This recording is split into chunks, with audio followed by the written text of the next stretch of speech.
As the camera swings, and you perhaps will recognize the gentleman who's sitting beside us here in the red chair. Number 99, Wayne Gretzky. Good to see you, man. Nice to see you. How are things?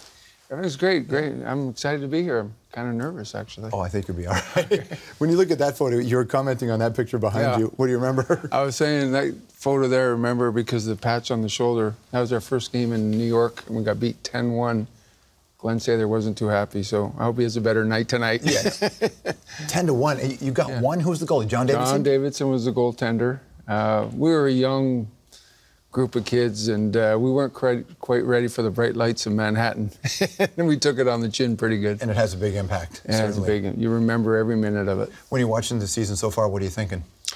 Well, I think the same thing. I'm really impressed by the play of the players now. The players are so good.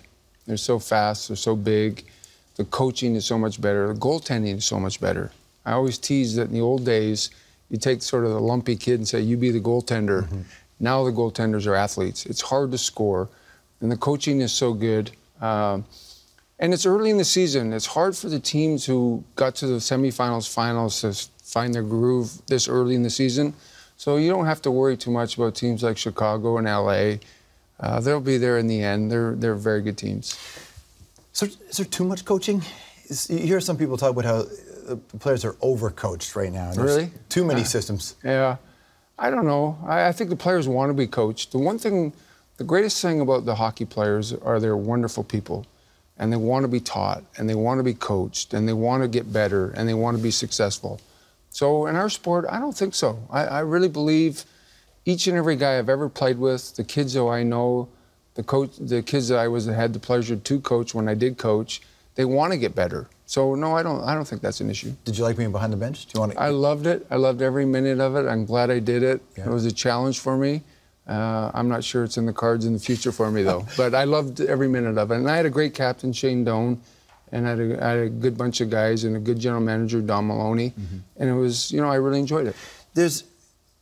There are some people out there who wonder when you're going to get back in the game, as if it's a foregone conclusion. Right. In your mind, is it a foregone conclusion? Yeah, right now I'm so excited about what I'm doing in my life. I'm going to be a grandfather here in 5 or 6 weeks, and that's exciting.